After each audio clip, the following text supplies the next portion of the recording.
Paul Skenes, Pittsburgh Pirates phenom, the 22-year-old rookie, did it again yesterday. He went 7 innings pitched of no-hit baseball, got pulled 99 pitches. Let's start there, Big Bet Yeah. Bennett.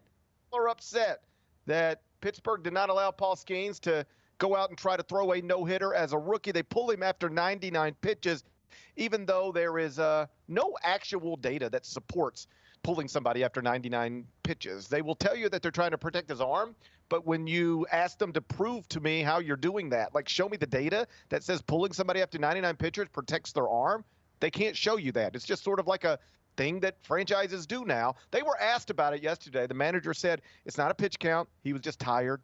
You trust your eyes. I could see he was starting to struggle a little bit. We wanted to go get him. You bothered they didn't let him go for history? For sure. I think it's so stupid. Just because he's a rookie. Like, I get it.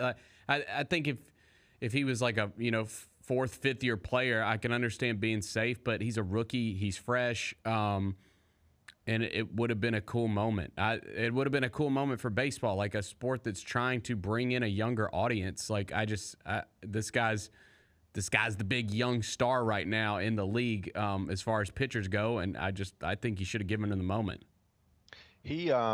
I agree. Like, again, you can say all you want to that you're trying to protect somebody's arm, but unless you can prove to me how what you're doing is actually doing that, I'm not going to trust that you know what you're doing. And again, there's no data out there to support this. There was one baseball analyst I saw tweet last night that says he has had conversations with somebody in every front office in Major League Baseball, and not a one of them can actually intelligently explain to you why a pitch count is what it is as it pertains to a certain pitcher.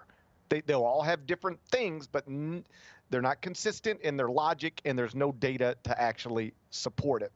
And so you end up robbing not just Paul Skenes of an opportunity to get a no-hitter, but robbing a stadium filled with people, right, of a possible like forever memory. Remember when Paul Skenes got off to that incredible start as a rookie, and we were there July 11th in Milwaukee and threw a no-hitter? Like, there was a chance a stadium filled with people was going to be able to witness that yesterday and have that memory forever, and it gets ripped away from them because of an arbitrary pitch count. I don't like it, Bennett. No. I don't like it. And I'm a fan of a franchise that might have really ruined somebody's arm by letting him throw like 130 pitches, Johan Santana, to get a no-hitter. So, I've seen the other side of this. Santana was never the same. But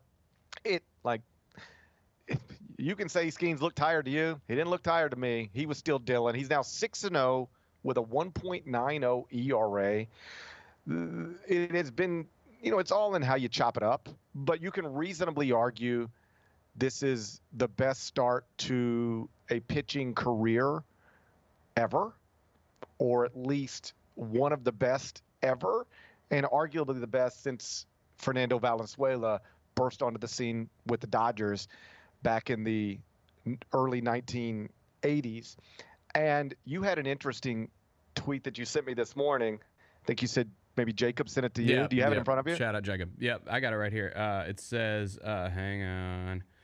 It says that in the modern era, only one Major League Baseball pitcher has had 2 road starts over the course of his entire career where he struck out 10-plus batters, walked no more than 1, and didn't allow a hit. That is Pirates' Paul Skenes.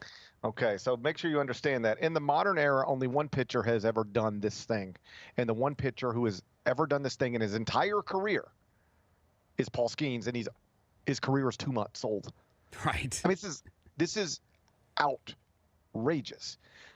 I know baseball isn't as popular as basketball, and so people don't follow this stuff as closely. But think about if Zachary Richey, after being the number 1 pick in the NBA draft, was suddenly the best wing in the world as 2 months into his NBA career. You would go, what? That doesn't even make what? Like, that's not even something you even imagine, all right? But that is what Paul Skenes is. He is, right now, you can reasonably argue, the best pitcher in the world, and he's only been in the big leagues for 2 months. He was in college last year. He only pitched full-time for 1 year at LSU. Like, none of this stuff is ordinary. And they did make it official this morning because it actually lined up perfectly. His next day 2 pitch would be Tuesday. So it lines up perfectly.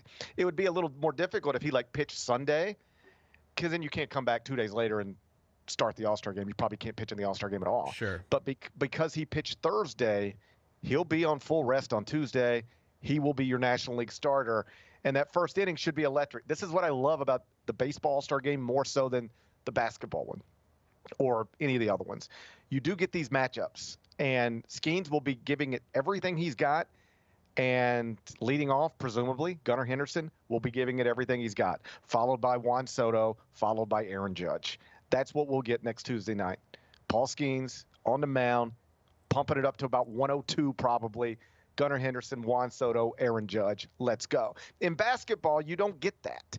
You don't get Steph Curry is lined up against Anthony Edwards, and they're both giving maximum effort in an All-Star game. You don't get that. But Paul Skenes will be giving maximum effort in that first inning.